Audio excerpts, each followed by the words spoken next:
Y en Córdoba sí somos más bajas. En Córdoba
donde sí que son pantallas que son de pulsado, es en el este tienen dos, que creo que sí que son pantallas, en el medio, en el salón, sí, ¿eso qué opinas?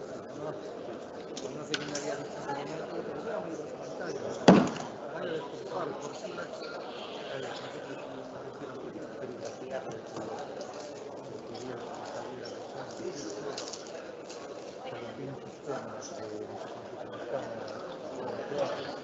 los tiempos del gimnasio, yo también estoy a punto de pedir unas cortinas de estas en el almacén, de que esas telas colgando, entonces subía, me bajaba y hacía su seco. Se plantea, ¿no? Pero bueno, yo, la tele es grandísima.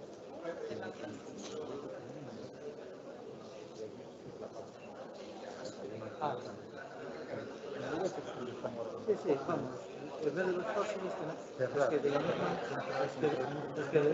manera que son apropiados de los fósiles, no podíamos apropiar nosotros.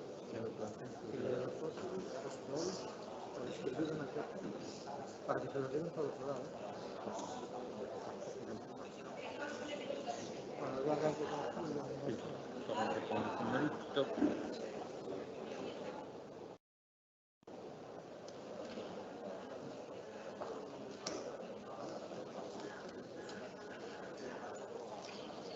Tienes ahí a Julio.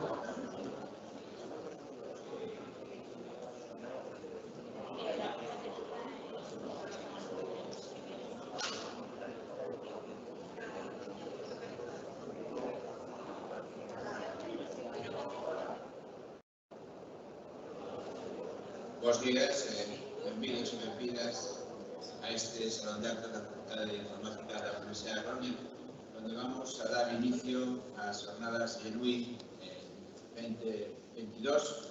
En primer lugar, le vamos a dar la palabra a Adriana Tapena como presidenta del Comité Organizador.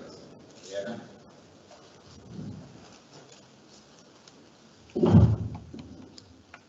Buenos días a todos y a todas, genuinos y genuinas.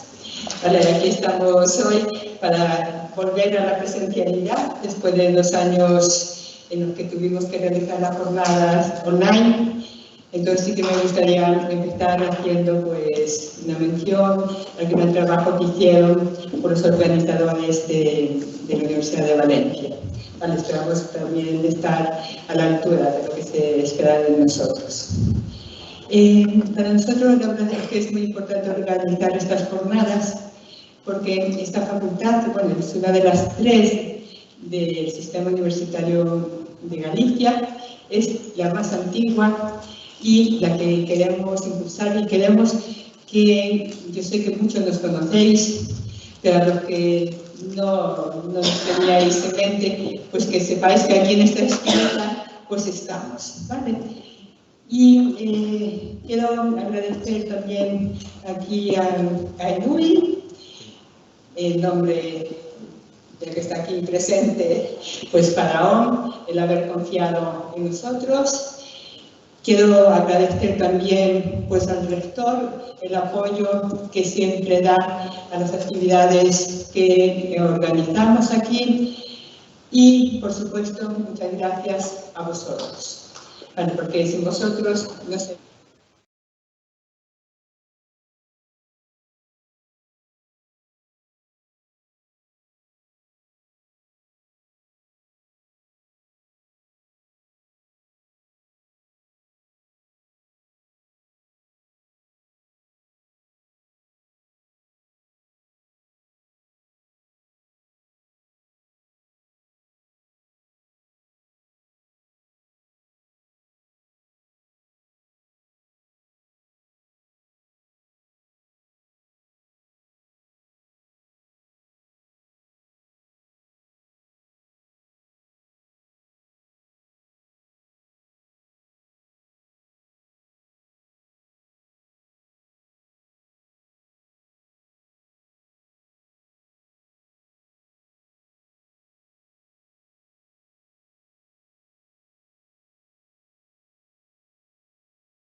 O 2 años duros para todos y ellos pues se prestaron a...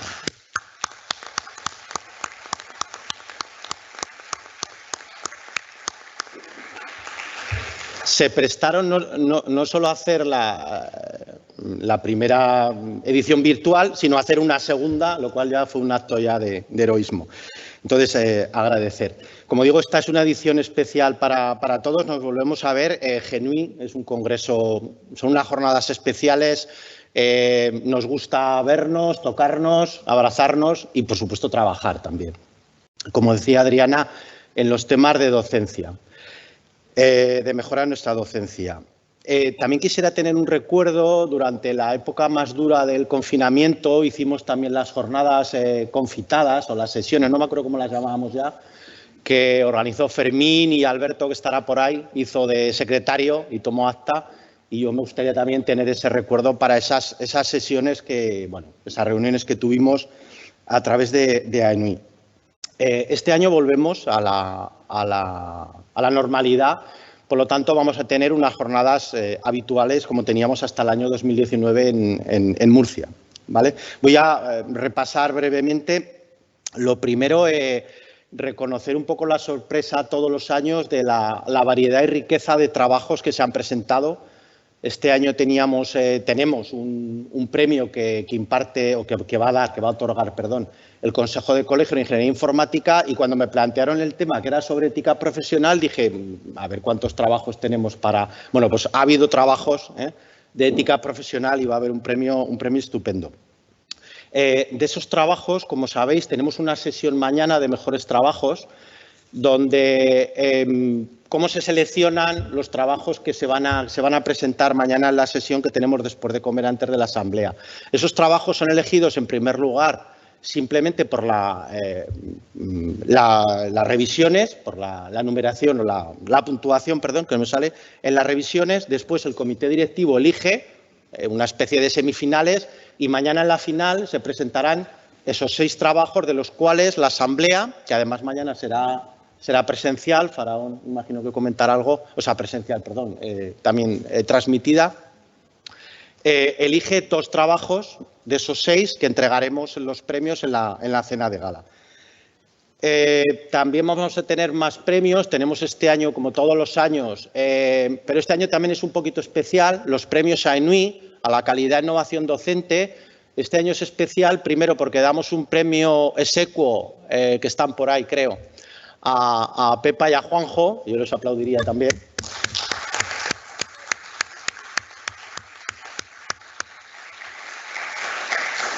Y además también vamos a dar presencialmente los premios 2020 y 2021 a Merche y a David, que también están por ahí, y a los cuales también…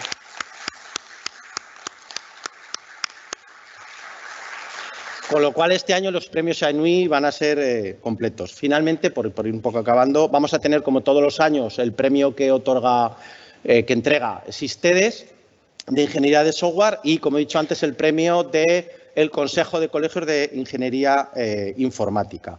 Tenemos un par de conferencias estupendas. Ahora después un compañero de aquí de la Universidad de La Coruña, no me equivoque, Francisco Javier Bellas. Y esta tarde también tenemos otra conferencia. Y el viernes tenemos una mesa redonda, yo creo que también interesante, que han organizado también el comité organizador.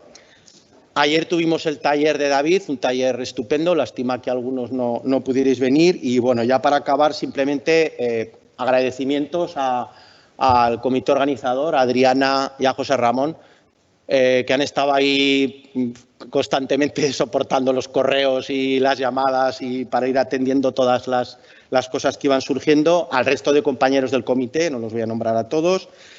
Me gustaría, y aquí quiero que el aplauso sea especialmente sentido, a los compañeros anteriores del comité, y en especial a Joe.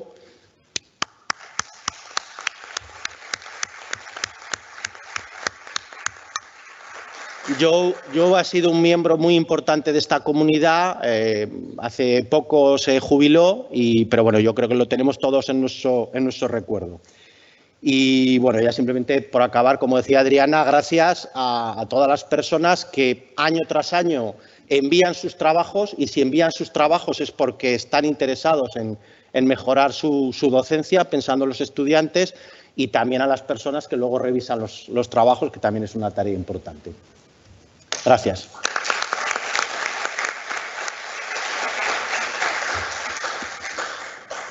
Muchas gracias, Carlos. Vamos ahora a darle la palabra a Faraón Llorens, que es coordinador de AENUI.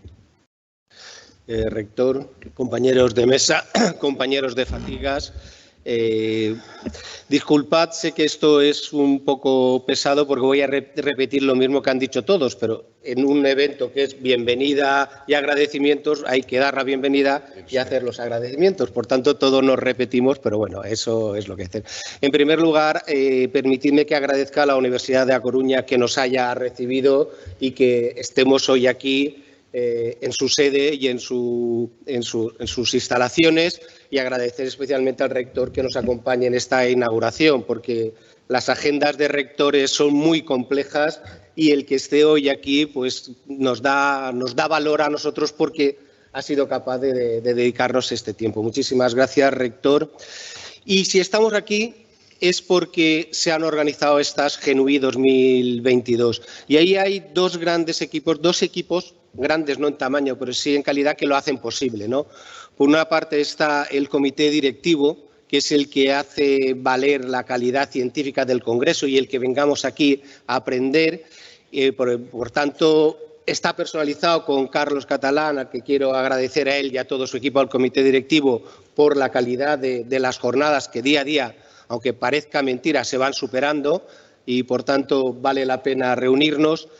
Pero está la otra cara también, que es la parte, todo el equipo organizador, que hace posible que estemos en estas instalaciones, que esté todo funcionando, que tengamos, aparte de los actos científicos, los actos sociales a los que participaremos, y personalizarlo en Adriana, que es la que ha liderado, ha llevado la voz cantante en todo este equipo, ¿no? Por tanto, si el objetivo, la razón de ser inicial de AENUI fue preocuparse de que GENUI se celebrara, ya podíamos decir, ya está cubierto, porque GENUI se está celebrando en calidad de organización, de calidad científica. Pero no nos conformamos. Una vez que sabíamos que GENUI iba a ir funcionando, ya son 28 ediciones, esto ya funciona, también podíamos hacer más, porque nuestro objetivo era la mejora de la docencia de informática en la universidad. Y no debíamos limitarnos a esta semana y todo lo que nos lleva a esta semana, ¿no? Por eso, desde AENUI se han querido hacer más actividades, realizar más cosas a lo largo del año a través de sus comisiones, ¿no? Y está la comisión del Premio AENUI, como ha comentado Carlos, que vela para que todos los años se otorga un premio a la calidad e innovación docente, que, como bien ha dicho, este año recae en Juanjo y Pepa. No hace falta apellidos porque ya todos lo conocemos, ¿no? Además, Pepa y Juanjo, Juanjo y Pepa, eso nunca lo sabemos, pero ahí quedan ellos. Y el trabajo que realiza Chus al cargo de esta comisión del Premio AENUI, ¿no? Al haber estado estas dos no presenciales, pues también servirán como reconocimiento presencial, aunque lo tuvieron online, pero son más fríos esos abrazos a Merche y a David, ¿no? Pero siguen creando más comisiones. El año pasado creamos una comisión, se creó oficialmente, aunque ya va trabajando del año anterior, que es la Comisión de Perspectiva de Género en los Estudios de Informática, que lidera ASUN en coordinación con otras comisiones similares que tiene las CIE, las distintas sociedades científicas de informática, que velan por el papel, la perspectiva de género en los estudios de informática, que además en los estudios de informática sabéis que es más endeble, ¿no? Es decir, la presencia, no solo la perspectiva de género en los estudios, sino la presencia de mujeres en informática, ¿no? Pues bueno, él ha organizado talleres y organiza distintas actividades, ¿no? Y también esta otra comisión, sabemos que los trabajos de GENUI son muy buenos, pero queríamos darle un puntito de investigación, de esa carrera, esa valor en la parte investigadora, con esta comisión que se creó de la investigación en educación, que dio lugar al SIENUI, que se celebró en el marco del CEDI, que pretende tener continuidad, comisión que Juanjo Escribano lideró para llevarlo a cabo ahí, con todo el saber hacer de investigación de David, que forma parte de la comisión ejecutiva, ¿no? Y este año, mañana, vamos a aprobar una nueva comisión de sostenibilidad e informática, ¿vale? Si veis, casi todas las comisiones tienen un carácter, un enfoque social de la informática, el valor técnico de la informática lo conocemos de sobra, pero ese valor social de la perspectiva de género, de los reconocimientos, de convertirlo en investigación en educación y de la sostenibilidad, ¿no? Por tanto, realizamos distintos trabajos que creemos que al final van en la mejora de la docencia. Pero si nos creemos que la mejora de la docencia universitaria de informática se debe limitar solo a lo que hacemos nosotros como profesores en nuestras aulas, estamos equivocados, está un poquito limitado, ¿no? Realmente no es solo lo que hacemos nosotros en el aula, sino lo que hacen otros compañeros que comparten estudiantes, que comparten titulación, ¿no? Y por eso es tan importante la relación estrecha que se ha establecido entre AENUI y la CODI, la Conferencia de Directores y Decanos, que de hecho mañana tienen su reunión ejecutiva aquí y estará mañana por la tarde y estarán en la cena, porque al final no es cuestión solo del profesor en su aula, que es muy importante, sino que haya políticas y estrategias institucionales y que al final lleguen a estar coordinados, por lo menos a nivel de titulación. Pero si creemos que con eso nos basta, también creo que estamos equivocados y nos quedamos cortos, porque aparte de dar bien las clases, que es lo que sabemos, dominamos nosotros, el cómo dar las clases, estaría el que enseñamos.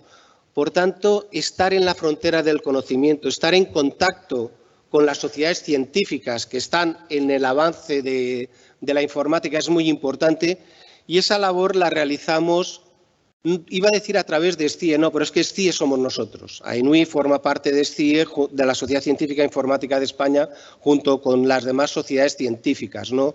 Ahí esa pertenencia e implicación de AENUI en SCIE da al acercarnos a la frontera del conocimiento, aunque todos somos investigadores también, pero también un reconocimiento a nivel de investigación con lo que se está haciendo en nuestras aulas, ¿no?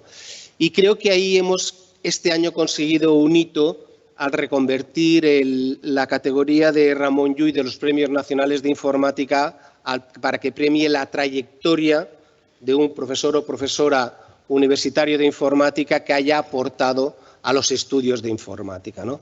Por tanto, creo que todo el trabajo que se está haciendo en esa línea también está muy bien. Pero si creemos que con eso es suficiente, nos quedamos también un poco cortos, porque nuestros estudiantes salen al mercado para trabajar en una sociedad en la que la profesión de informática está en cierta manera dirigida, supervisada por los colegios oficiales. Por tanto, la relación nuestra de la asociación con los colegios, con el Consejo de Colegios de Ingeniería Informática o de Ingeniería Técnica, que también tienen presencia con los premios adecuados, también conforman todo ese pool que creemos que es el que puede hacer avanzar en una mejor docencia de informática para ofrecer un mejor servicio a la sociedad.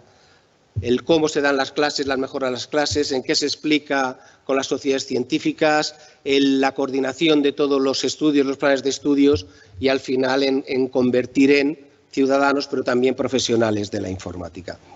Pues todo ese es el trabajo que estamos haciendo desde AENUI, que estáis haciendo desde AENUI, porque AENUI sois todos vosotros o la mayoría. Y los que no sois de AENUI, ¿a qué estáis esperando? Tenéis hasta mañana por la tarde para acercaros a cualquiera de nosotros que es de AENUI para daros de alta y poder ya asistir a la asamblea que realizaremos, que tendrá lugar mañana por la tarde y ya, por tanto, formar parte de esta comunidad de genuinos, de gente preocupada por la docencia de la informática, pero no solo se preocupa, sino hace por ir mejorando la docencia universitaria de la informática. Por tanto, muchas gracias finalmente a todos vosotros por estar aquí, porque si no, no tendría sentido nada de esto.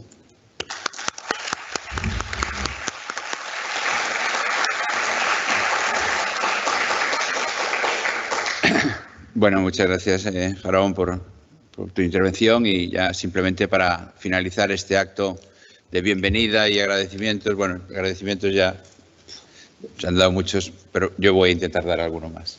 Pero a mí, sobre todo, me corresponde la parte de bienvenida. Bienvenida no solamente a estas jornadas, sino bienvenida a la Universidad de La Coruña y a la ciudad de La Coruña, que hoy os acoge aquí y que, como decía antes Adriana, espero que este programa tan apretado que os han preparado, que os permita disfrutar y conocer una ciudad como es A Coruña, que es, entre otras cosas, una de las entradas del Camino de Santiago inglés, porque, como sabéis, caminos de Santiago hay muchos, pues hay uno que es el inglés, que empieza en Inglaterra, y una de sus entradas en la península es a través de La Coruña. Por lo tanto, estáis aquí justamente en el inicio de un camino de Santiago, de uno de los caminos de Santiago, que últimamente además es uno de los caminos que está teniendo un incremento mayor, sobre todo teniendo en cuenta que el COVID trajo cosas malas, pero algunas buenas. Por ejemplo, para nosotros, que el Año Santo, por primera vez en la historia, sean 2 años, que todo no deja de ser curioso el acceso que tienen algunos a la divinidad, que hace que eso sea posible y que no, eso no hay sistema informático que lo mejore, que conste. Pero bueno, bienvenido sea, porque para Galicia, para la proyección de Galicia es muy importante el Xacobeo y, por lo tanto, el hecho de que el año que correspondía, después de 11 años sin... Estoy hablando más de tema que de informática, pero bueno, después de 11 años sin Año Santo, que cayera en el año del COVID, pues era un drama para toda la sociedad gallega. Por lo tanto, bienvenido a esa ampliación y esa inspiración divina que hizo que el Año Santo ocupara un bienio. Bien, estamos aquí hoy en unas jornadas precisamente donde os reunís para tratar y hablar cómo mejorar la docencia en en las enseñanzas de informática, vinculadas fundamentalmente a los grados de ingeniería informática.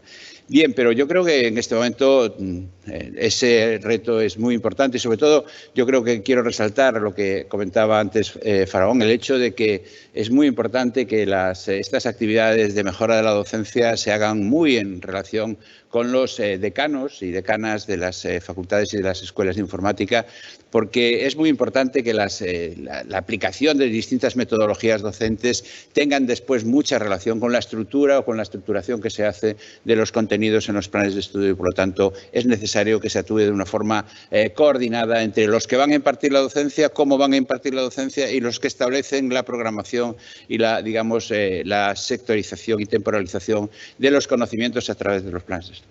Pero yo creo que después de una época como fue la pandemia, en donde absolutamente todas las universidades públicas españolas y prácticamente todas las universidades del mundo nos vimos inmersos de golpe en unas metodologías telemáticas, metodologías diferentes que hasta ahora se estaban utilizando por determinados profesores y profesoras de modo absolutamente experimental, pues de repente fue masiva la utilización de las mismas.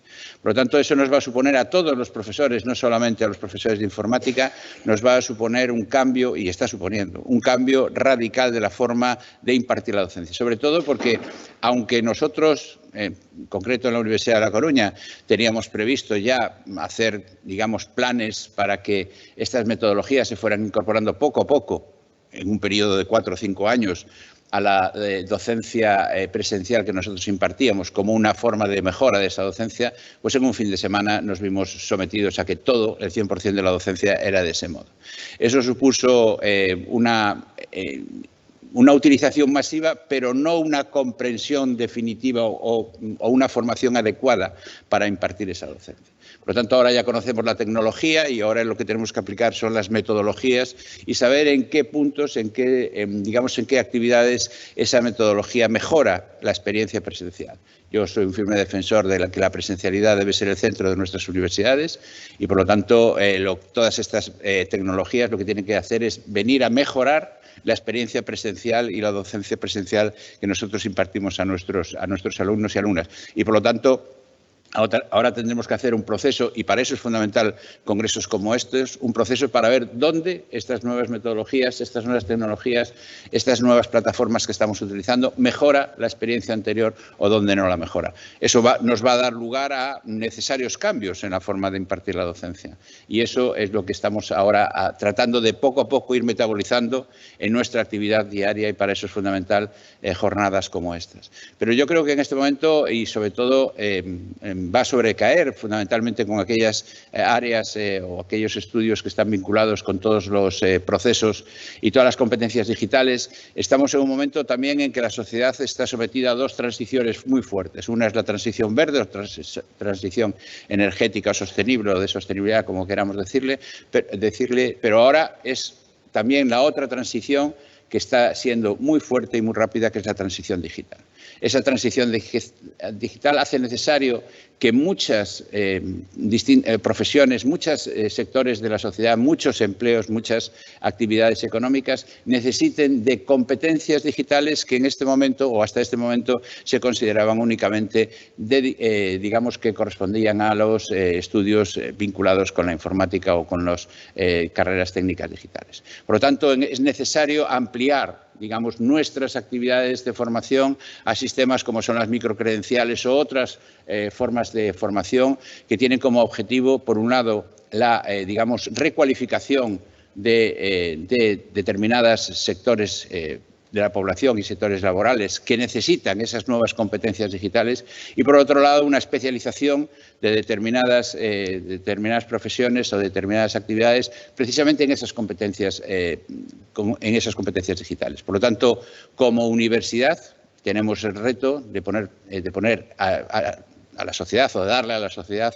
los mecanismos para que esa formación, que tiene que ser relativamente rápida e intensa, pues esté disponible para que la transformación digital no deje digamos, apartado a sectores importantes de la población. Ese temor que se tiene de que la robotización y la incorporación de metodologías digitales va a generar digamos, un cambio en el mercado del empleo, generando una gran cantidad de empleos que se van a perder. Yo siempre creo que no es así, que lo que se va a producir es un cambio en los empleos, un cambio en las competencias, incluso una mayor especialización y, por lo tanto, una mejor calidad del empleo, pero para eso es necesario disponer de mecanismos que permitan hacer esas formaciones.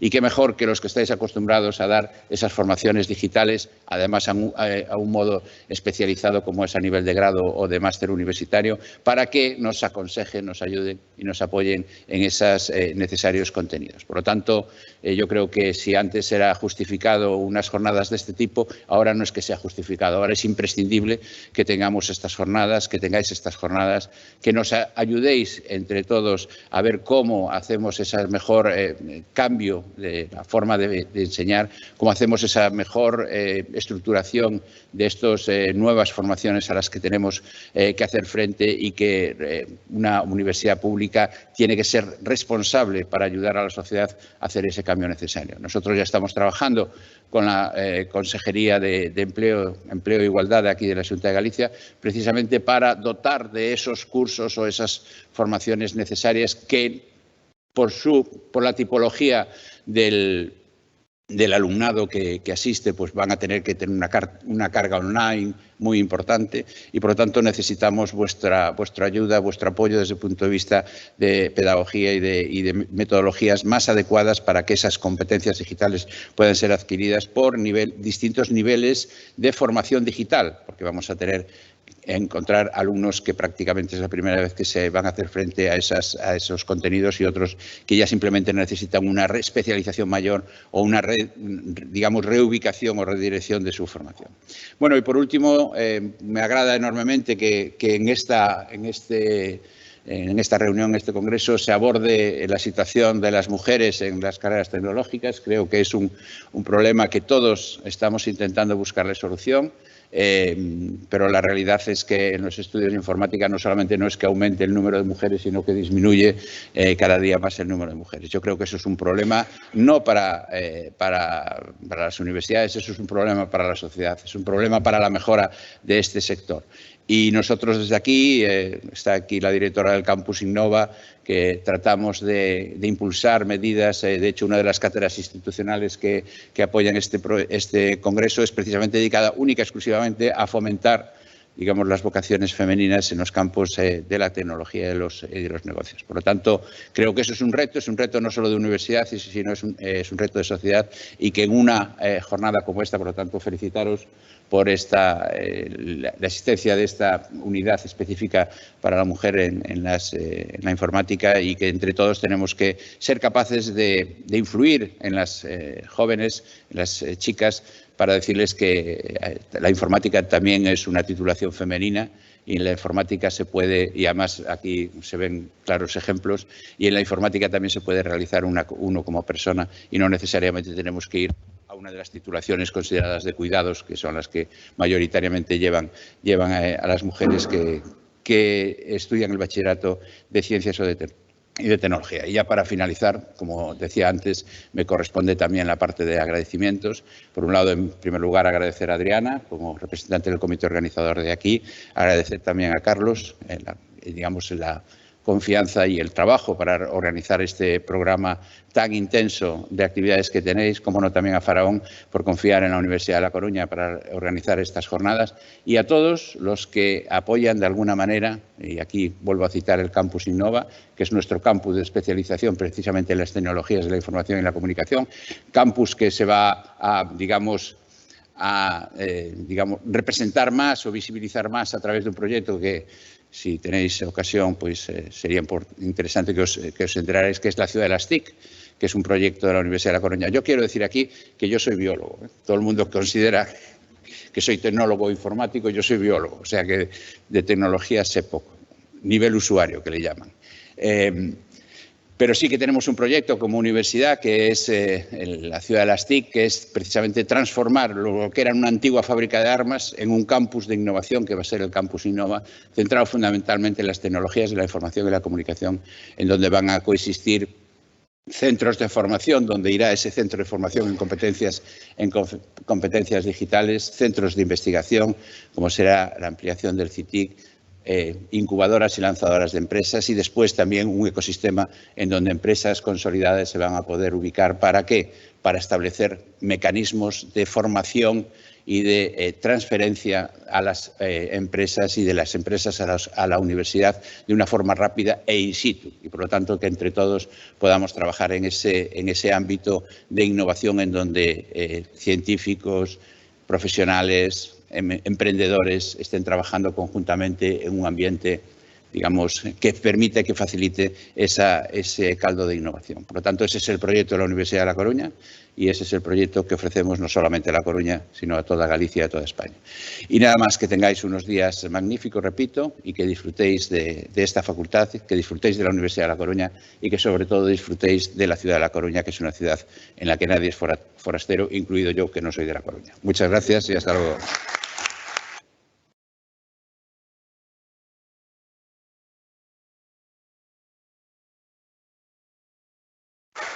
Bueno, pues damos por inauguradas estas jornadas.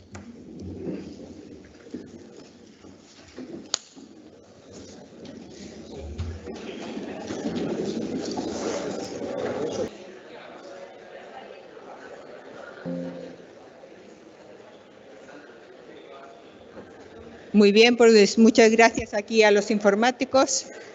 4 juntos pueden poner la presentación en PowerPoint y además que se retransmita.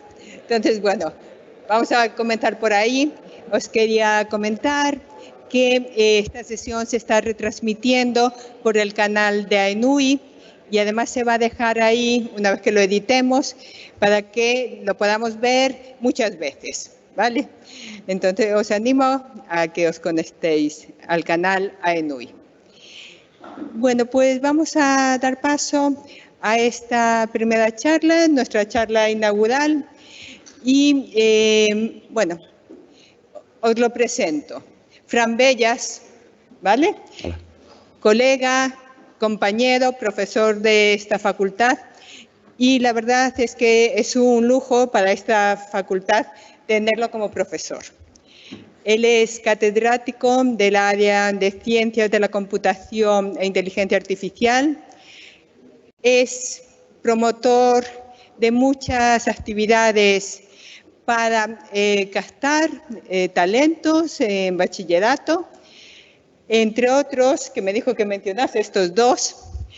Él es coordinador de un programa europeo que se llama AI Erasmus y además es miembro del grupo de expertos en educación digital de la Xunta de Galicia.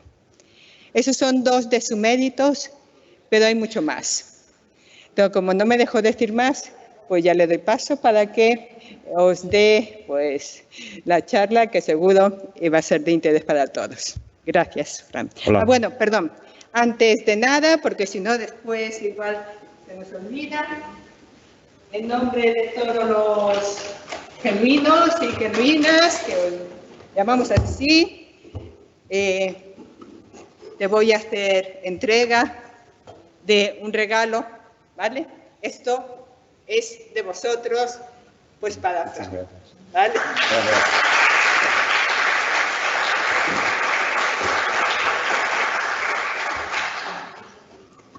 Bueno, pues muchas gracias. Buenos días. Yo sigo con los agradecimientos. Dar gracias a Adriana por invitarme, a ENUI y al Campus Innova, porque bueno, llevo bastantes años trabajando en el campo de la educación en IA preuniversitaria y creo que puede ser, las conclusiones que hemos sacado de todos estos años trabajando en este campo, creo que puede ser de interés para muchos de vosotros. Entonces, bueno, trataré de resumir y de ir a los puntos que os pueden resultar pues más relevantes. Antes de nada, simplemente porque creo que es importante al enfoque que vais a ver que se propone y que proponemos desde nuestra escuela para introducir la IA en etapas preuniversitarias, que os cuente un poquito cuál es el origen de mi trabajo, ¿no? Entonces, yo vengo de un grupo de investigación que se dedica a la aplicación de IA, digamos en general, inteligencia artificial, en la industria. Entonces, llevamos trabajando muchos años en este campo y esto tiene pros y contras. El principal contra que tiene es que nosotros avanzamos mucho más lento que otras líneas de investigación. Es decir, hace 15 años estábamos en un punto y estamos un poquito mejor, pero no mucho mejor, porque nos tenemos que estar enfrentando a diario con problemas de aplicaciones reales en ingeniería que no nos permiten avanzar tanto como nos gustaría, ¿no? Pero por otro lado tenemos esa visión de la aplicación final y cómo somos capaces de llevar muchas de los desarrollos más teóricos o más de investigación realmente a la realidad, ¿no? Y esto es fundamental para lo que os voy a contar después. Por otro lado, a nivel de docencia, yo fundamentalmente soy docente en el campo de la robótica autónoma, IA aplicada a robótica, etcétera. Y llevo pues impartiendo diferentes materias de robótica autónoma en los grados de la universidad, ahora en los nuevos másteres, y por el camino, pues la Xunta de Galicia en un momento dado nos contacta para promover la implantación de robótica como materia en la secundaria, de la robótica como actividad, digamos, extraescolar, pero oficial dentro de la Xunta de Galicia, generar planes de estudio, etcétera. Bien, dicho esto, ¿cuál es el objetivo de la charla que vamos a ver hoy? Es fundamentalmente daros un estado del arte del campo de la educación preuniversitaria en inteligencia artificial, ¿vale? Sobre todo a nivel europeo, que es lo que más nos afecta aquí. Yo formo parte de alguna asociación internacional, pero creo que tiene más interés para nosotros que me centre en lo que se está haciendo en Europa. Y sobre todo para mí el interés es fomentar hacia vosotros la colaboración entre docentes universitarios y educación secundaria para que realmente haya un avance en este campo. Entonces, esto es un poco lo que voy a tratar de justificar a lo largo de la charla. Y bueno, lo que me suele ocurrir es que esta no es una charla de IA aplicada en la educación. Esa sería otra charla, ¿vale? No voy a hablar de ITS ni de sistemas de Machine Learning aplicados a tutorización de estudiantes. Por tanto, yo voy a hablar de la educación en inteligencia artificial en la etapa preuniversitaria. Bueno, no hace falta que en este foro lo defina, pero suelo empezar por una diapositiva en la que centro cuál es el concepto de inteligencia artificial que manejamos, ¿no? De manera muy genérica, pues la inteligencia artificial se suele contraponer a la inteligencia biológica o inteligencia natural, sobre todo cuando lo explicas en foros de gente no especializada, ¿no? Por tanto, es la inteligencia mostrada por los sistemas computacionales en general. Por tanto, es un área de las ciencias de la computación en la cual engloba diferentes áreas de desarrollo que tratan de dotar a los sistemas computacionales de la capacidad de lograr sus objetivos de manera autónoma, es decir, sin intervención humana. Entre las muchas áreas de desarrollo de la IA, podríamos mencionar representación del conocimiento, razonamiento, planificación, aprendizaje. ¿Por qué pongo esto aquí ya al principio? Porque voy a insistir varias veces en la charla en lo que a nivel al menos preuniversitario no es la IA. Y la IA no es solo Machine Learning. Vale, lo digo porque el 80% de los planes de estudio tratan que IA es enseñar Machine Learning. Y ese no es el concepto. Y no es el concepto que se maneja desde la Comisión Europea. Vale. Bueno, todos sabemos la evolución que ha tenido el campo, sobre todo en los últimos 10 años, motivado fundamentalmente por 3 aspectos. El primero, evidentemente, el aumento de la potencia computacional. El segundo, la expansión de los servicios de Internet. Somos capaces de transmitir y compartir información a otro nivel. Y el tercer punto, igual es el menos conocido, y es un poco en el que voy a andar más, que es un nuevo enfoque en la IA que claramente se ha percibido en los últimos 10 años hacia una IA más aplicada, que también, bueno, tengo ahora un par de diapositivas específicas de eso, os lo comento ahora.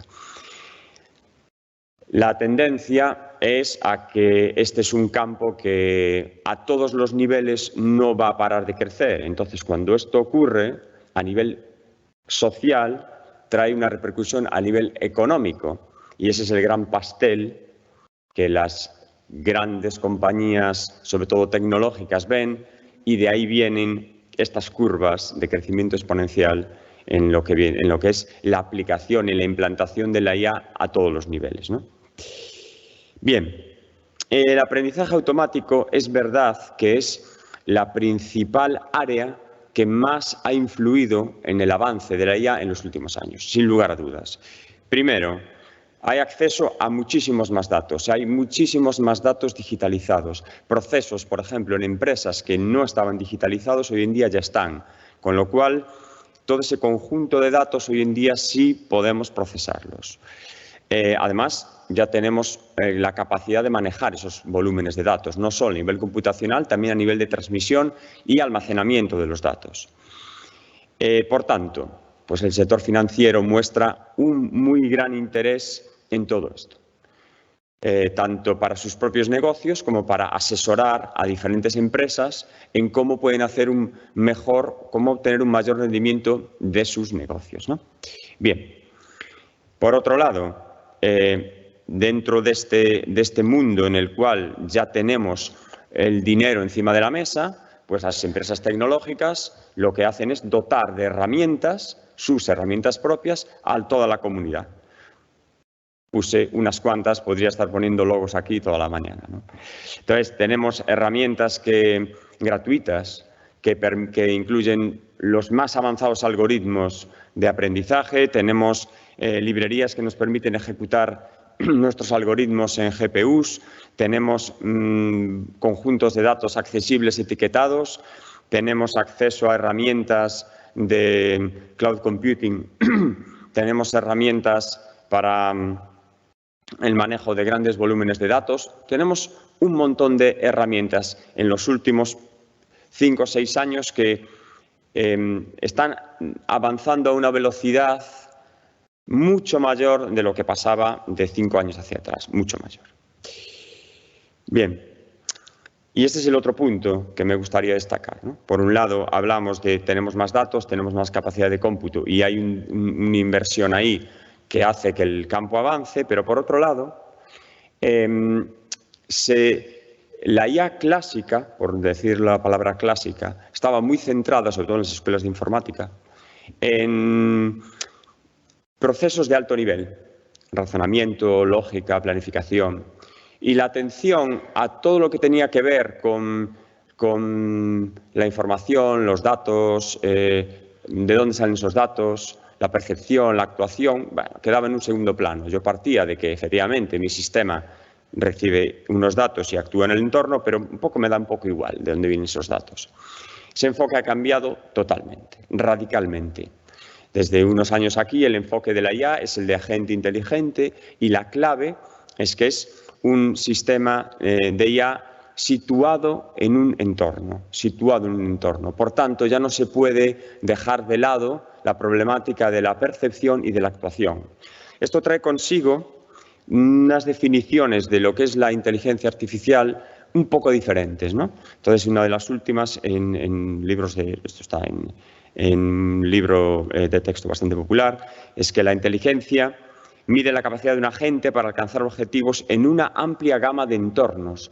Ya no nos sirve resuelve un problema en un entorno concreto o no me importa el entorno, no, tiene que resolverme el problema en una amplia gama de entornos. Esto trae consigo un montón de derivadas a la hora del desarrollo que complican evidentemente el problema, pero lo enriquecen. Sobre todo lo enriquecen porque pasamos de un enfoque de la inteligencia artificial en las ciencias de la computación a uno mucho más amplio en otras ramas de la ingeniería. Y pasamos a depender del trabajo de ingenieros en electrónica, procesados de datos, adquisición de datos, sistemas de actuación, etcétera, que amplían el campo de la IA con un enfoque mucho más aplicado, ¿no?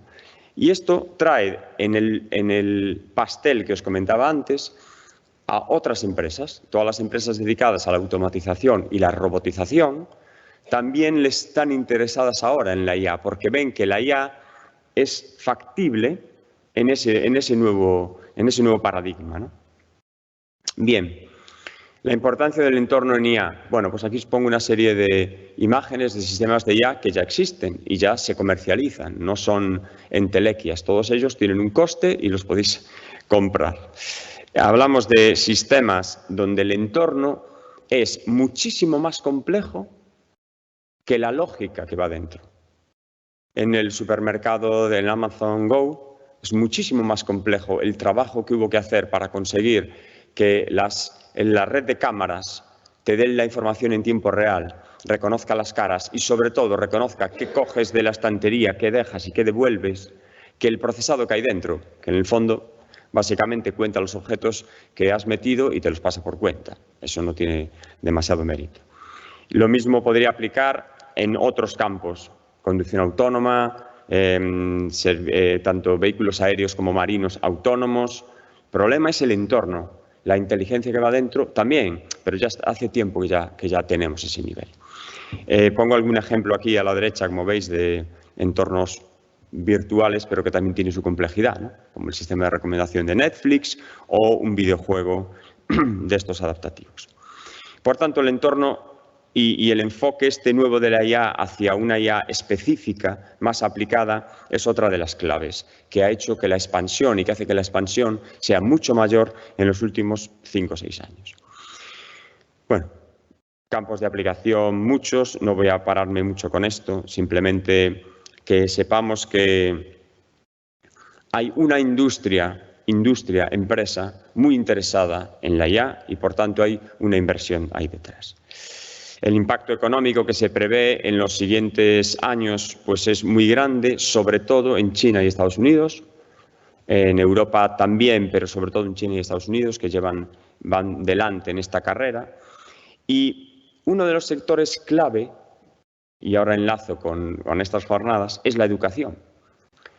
Porque China, por ejemplo, lo vio ya hace años, y no pueden estar compitiendo al nivel económico que ellos tienen en otros sectores si antes no tienen una población formada en estas tecnologías. Por tanto, ellos ya llevan 5 años impartiendo una asignatura obligatoria de inteligencia artificial en secundaria. Su primera promoción está ahora en las universidades y el nivel al que llegan las universidades para ciertas áreas relacionadas con la IA es muchísimo mayor. Bien, educación e inteligencia artificial, por tanto. Afecta a las futuras generaciones, evidentemente, con los objetivos deberían ser preparar a los jóvenes para estudiar IA, aquellos que se quieran dedicar a cualquier rama relacionada, pero va un poco más allá. Es importante preparar a toda esta juventud para vivir en un mundo cada vez más afectado por la inteligencia artificial. Por tanto, es importante a nivel de enseñanza generalista tener unas bases de qué es esto de la inteligencia artificial y que los alumnos de segundo de la ESO no entren en el supermercado de Amazon Go y piensen que allí aquello está Harry Potter allí y aquello es magia. ¿Cómo funciona? No tengo ni idea. Pero si son cámaras, si son sensores, a mí esto se me escapa, ¿no? Bien, eso se ataca en la educación más generalista, primaria, secundaria, bachiller, formación profesional. Y también es importante que las generaciones actuales, dada la velocidad de entrada de la IA, se reciclen y se adapten, ¿no? En ese sentido, es importante reciclar los profesionales en el sector tecnológico, incluir una formación reglada en IA en los estudios universitarios. En la Universidad de La Coruña ya estamos empezando a tratar este tema, es decir, hay otras titulaciones, medicina, pongo el ejemplo de la que me vino ahora a la cabeza, que nos están pidiendo, oye, ¿se podría incluir materias de introducción a la IA en cursos? Nos hace falta, nos lo demandan luego las empresas. Entonces, desde las facultades de informática empezarán a surgir asignaturas de inteligencia artificial en muchas otras facultades. Y formar a toda la población interesada, ¿no? Entonces, esta otra línea de ataque viene a universidades, empresas y enseñanza no reglada, ¿no? Entonces, en el caso de la educación en secundaria, que es de lo que yo me voy a centrar en esta charla, es un grupo de interés prioritario para las administraciones. Por empezar por algún sitio, ¿por dónde empezamos? Pues empezamos por la secundaria, porque en el Horizonte 2030, que es donde se pretende que todos los países de la Unión Europea, en este caso, tengan implantadas una formación digital con inteligencia artificial dentro de esa formación digital, el Horizonte 2030 es para que todo esté hecho ya. Entonces, el control sobre los planes de estudio a nivel europeo suele ser un poco mayor, es decir, llegar a las universidades, ir una por una diciéndoles cómo tiene que ser la manera de implantarla ya es complicado. En una educación generalista, en educación secundaria, tienes más control. Aparte de eso, es una formación generalista, por tanto, atacas desde el primero de la ESO, segundo de la ESO, y puedes hacer una pirámide en la cual estos planes de educación digital terminen con estudiantes realmente especializados. Pero aquellos que no se quieran especializar siguen teniendo una base mucho mejor de la que tienen ahora. Por tanto, la secundaria es el primer nivel al que las administraciones apuntan en la educación de inteligencia artificial. Por tanto, los objetivos en este ámbito: desarrollar planes de estudio formales en el ámbito de la inteligencia artificial. Por un lado, los gobiernos están impulsando la creación de estos planes de estudio, grupos de expertos a nivel autonómico, nacional, bueno, esto depende un poco de la organización educativa de cada país. Y la segunda parte, que también está muy potenciada, sobre todo desde la Comisión Europea, es que nosotros, educadores o investigadores en la inteligencia artificial, podamos contribuir desarrollando propuestas curriculares, haciendo pruebas de validación de las diferentes herramientas y recursos que tenemos. Porque, lo veréis al final de la charla, los responsables educativos al final se nutren de estas experiencias, porque estamos en un campo totalmente nuevo, pero en todo el mundo. Por tanto, las experiencias que ya empieza a haber son las que realmente son la base de lo que al final acaba siendo la enseñanza reglada. Bueno, como podéis suponer, los planes educativos son a medio-largo plazo. Lo que nosotros podemos hacer solicitando un proyecto europeo es a más corto plazo. Para poneros en antecedentes, la principal iniciativa a nivel mundial para crear planes de estudio en educación preuniversitaria está en Estados Unidos. Es AI for K-12, es una iniciativa muy destacable donde lo que han hecho ha sido lo contrario a lo que se estaba haciendo en muchos otros países, por ejemplo en China y en India. Ellos, en vez de partir de los profesores universitarios, somos la leche, lo sabemos todo de ya, y lo que nosotros hacemos es adaptar nuestro conocimiento a los de secundaria, que tampoco saben casi nada, que ese es el planteamiento. Si veis en los libros que usan en la India, es tal cual el planteamiento. Ellos dijeron, esto no funciona así. Entonces han hecho, a partes iguales, grupos de trabajo entre expertos en inteligencia artificial, universidades, empresas, educadores en secundaria, educadores en primaria, y crean foros de trabajo donde hay unas líneas de trabajo desde la primaria, la secundaria, el bachillerato. Y lo primero que hicieron, su primer objetivo fue decir, bueno, y de todos los temas, de todos los enfoques posibles a la IA, que es un campo muy amplio, ¿qué es necesario para un alumno de educación secundaria? ¿Qué es necesario en la educación generalista? Y definieron 5 grandes temas, ¿vale? Luego los voy a comentar en detalle. Pero han reducido a 5 grandes temas, infinidad de ellos que tenemos hoy en día en nuestro campo, ¿no? La UNESCO también es una organización a nivel global muy activa, sobre todo porque la iniciativa americana es muy centrada en su país. Y aunque admiten expertos o colaboradores de fuera, yo formo parte, cualquiera podéis formar parte, pero la UNESCO lo que tiene un enfoque diferente. La UNESCO lo que busca es, muy bien, la IA va a traer mucho beneficio a los países que primero lleguen a ella, pero ¿y todos los demás? Entonces, claro, la UNESCO lo que está es tratando de promover proyectos donde queremos planes de estudio e iniciativas para no dejar atrás a todos esos países que no están en primera línea. Y bueno, pues es muy recomendable de vez en cuando visitar esta página si estáis interesados porque tienen un montón de iniciativas muy interesantes y muchas financiadas. La Comisión Europea, en el Plan de Educación Digital 21-27, pues incluye ya específicamente la enseñanza en inteligencia artificial a diferentes niveles. La tratan sobre todo en la secundaria y en la formación profesional, pero también hablan de la primaria y de estudios universitarios, ¿no? Entonces, ellos lo engloban dentro de un plan de educación digital global. ¿Vale? Sí que es la manera, parece adecuada de hacerlo. Luego volveré a comentar alguna cosa sobre el plan de educación digital europeo. Y hay otras iniciativas. Por cierto, yo estas diapositivas luego se las voy a pasar tengo bastantes enlaces si alguien está interesado y van a estar colgadas en la página. En la India o en China o en Australia, pues también llevan años trabajando en planes de educación en inteligencia artificial preuniversitarios. A nivel de proyectos de innovación, que es la otra vertiente que os decía, ya existen algunas iniciativas en funcionamiento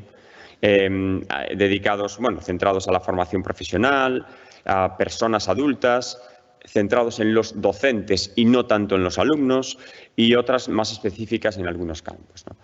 En este ámbito, todas estas que tenéis aquí están ahora mismo en desarrollo. En este ámbito encaja el proyecto del que yo he sido coordinador los 3 últimos años, donde nosotros fuimos uno de los primeros que se puso el objetivo de hacer una propuesta en este ámbito, ¿no?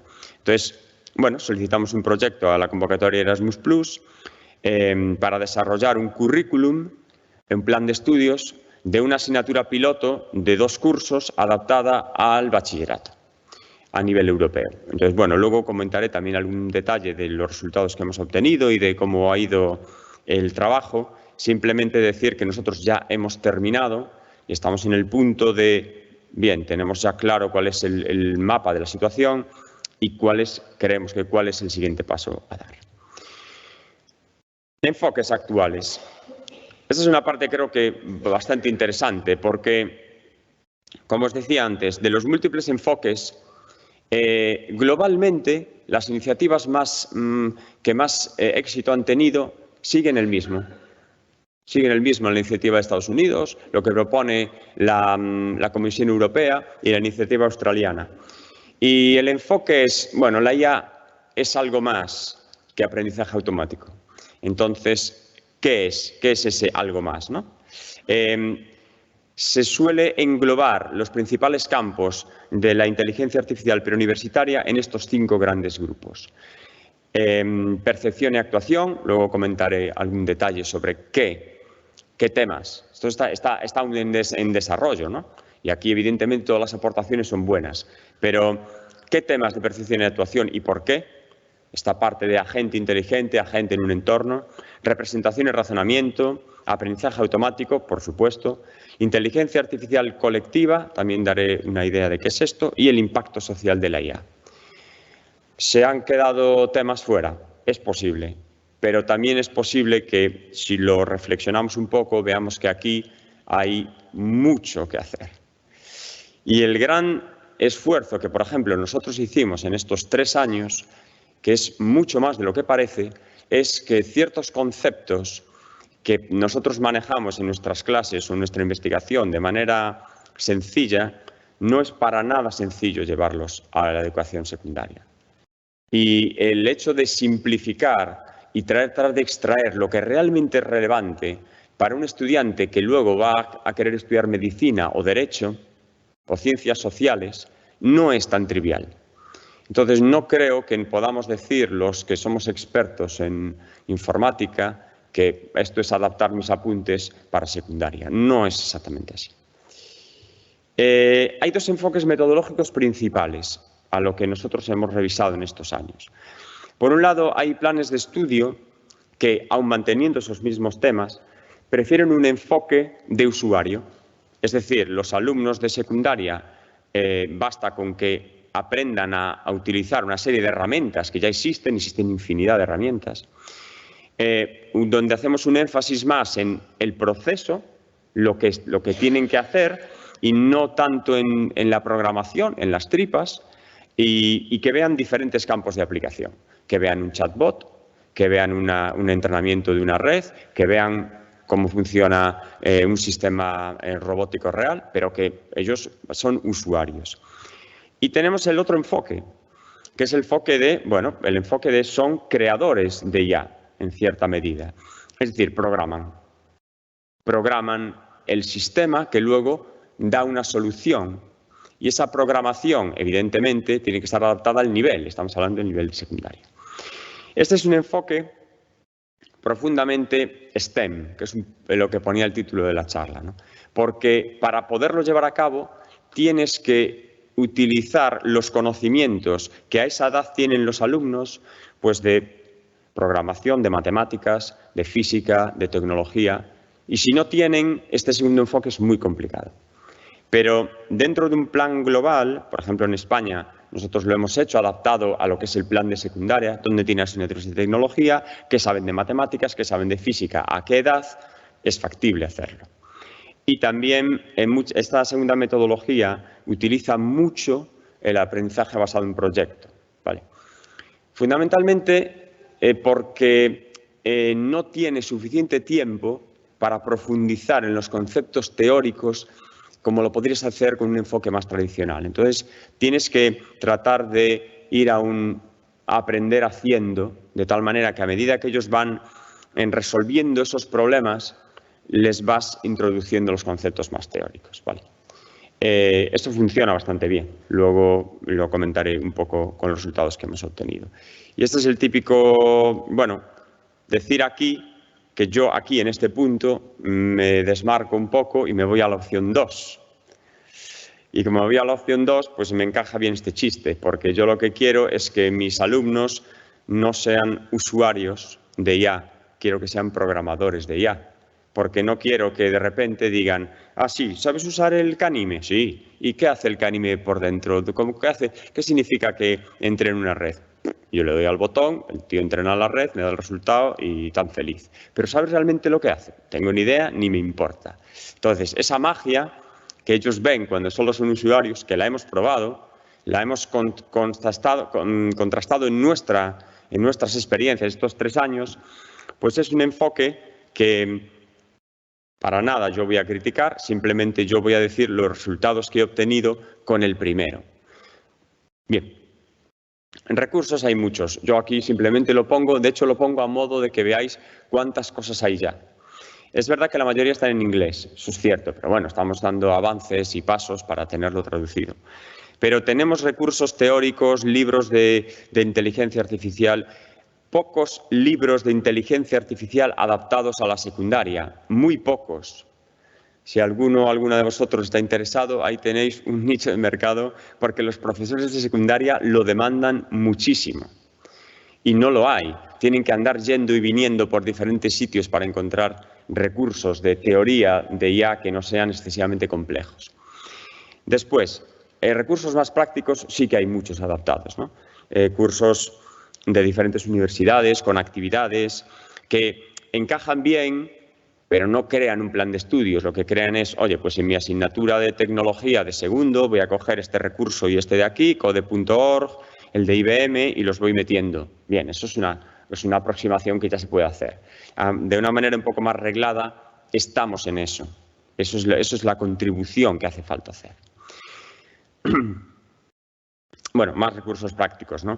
Es de destacar, si os fijáis, quién está detrás de hacer estos recursos prácticos, que no soy yo, Francisco Bellas, profesor de la UDC. Tenemos al MIT, está la UNESCO, está code.org y otras iniciativas bastante globales y bastante grandes. Todas ellas detrás del desarrollo de recursos formales. Bien, antes de ponerme a explicaros en cada uno de estos 5 temas, de estas 5 grandes áreas, para daros una idea más clara de hasta qué nivel se puede llegar en secundaria, quiero daros una pequeña introducción al proyecto que nosotros hemos llevado para que veáis cómo se puede llevar un enfoque STEM en este ámbito, ¿no? Entonces, este fue un proyecto que involucró a 5 países, 6 colegios de secundaria y una universidad, que éramos nosotros, y desde el principio tomamos un enfoque totalmente de creadores y programadores, como os decía antes. Vale. Fundamentalmente los alumnos desarrollaban un proyecto en torno a un tema, luego comentaré algunos de los que hemos desarrollado, y el objetivo era que consiguiesen tener un resultado práctico real. Bien, bueno, no sé si por la tarde podéis estar en la charla de Héctor Ruiz, pero os lo recomiendo encarecidamente. Y él utiliza un concepto que es este de la evocación, que tú no aprendes realmente algo hasta que lo evocas. Y eso aquí nos ha funcionado a las 1000 maravillas. En el momento en que ellos tenían que enfrentarse con el concepto de razonamiento probabilístico, en ese momento, y lo tenían que programar, era cuando realmente les quedaba claro. No estoy diciendo nada nuevo, pero os estoy dando simplemente nuestro feedback. Funcionó muy bien y tenemos resultados que lo demuestran. En nuestro caso, el problema que tuvimos fue, vale, ¿y cómo hacemos para tener un enfoque práctico?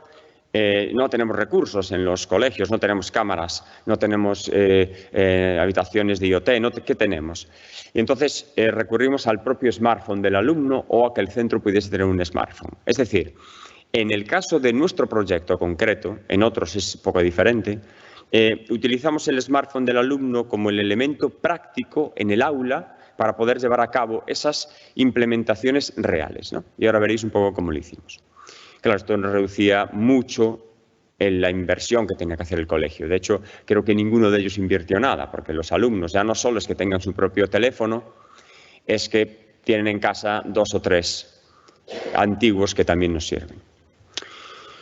Entonces, en este sentido, decir que nosotros hemos centrado el plan de estudios en 3 campos de aplicación.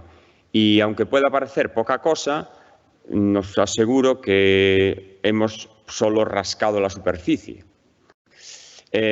Por una parte, ellos han desarrollado aplicaciones para el móvil.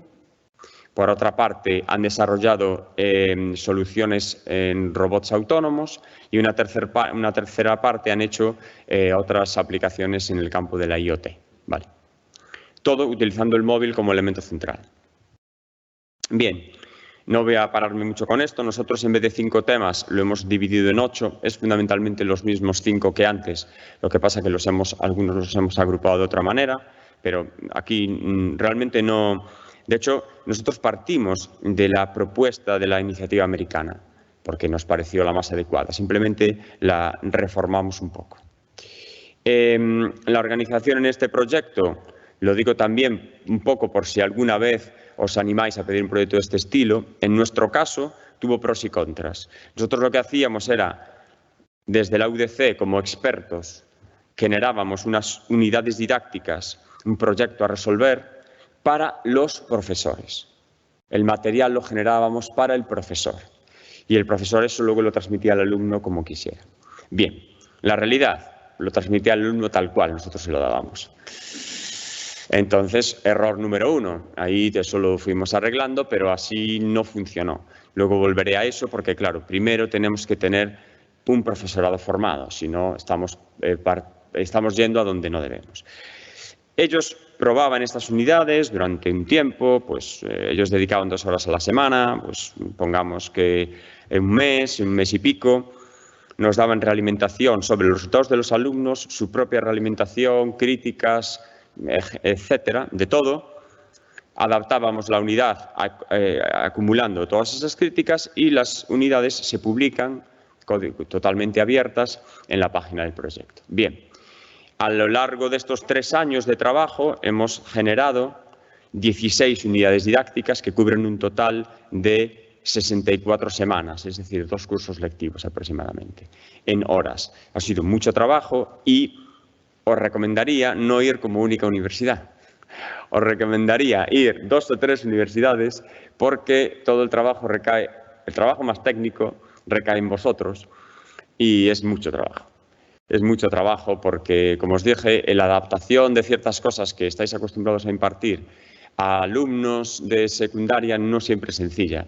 Entonces hay que hacer un esfuerzo muy grande en eso. Entonces está bien tener colegas en diferentes sitios y hacer un trabajo más coordinado. Esa es la principal lección que yo podría dar.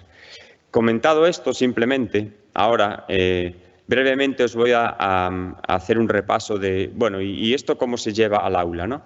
Pues fijaros, esto no es como lo hemos llevado nosotros. O sea, nosotros, en parte sí, está aquí nuestra experiencia, pero lo que comento a partir de ahora está sacado de revisar las iniciativas principales que hay por ahí y los recursos que ya existen a nivel europeo, ¿vale? Entonces, a nivel de percepción y actuación, que si os acordáis son los 2 primeros temas que entroncan con este enfoque de agente inteligente, decir que, aparte de centrarse en explicar a los alumnos conceptos teóricos de qué es la percepción, qué es la sensorización, cómo se capturan los datos, bien, y aparte de explicarles que los sistemas inteligentes también requieren sensores simples, pues distancia, luz, posición, sensores sencillos, se centran sobre todo en aquellos sensores que son más o que han aportado una mayor calidad a las soluciones de IA que existen actualmente. Es decir, visión, análisis de audio y sensores táctiles. Entonces se les dan unas pinceladas sobre estos campos, de tal manera que ellos son capaces de entender, veréis luego cómo se representa una imagen, qué es la visión por computador, cómo funciona la detección de color, qué es una detección de caras, qué hace realmente un sistema que hace reconocimiento del habla. No estoy hablando de entrar a procesado de lenguaje natural, estoy hablando de conocer que estas tecnologías funcionan de una cierta manera y que no es magia lo que hace el móvil cuando le hablas. A nivel de actuación, bueno, aparte de comentar, esto es muy típico en robótica, pero la IA va más allá, mucho más allá, ¿no?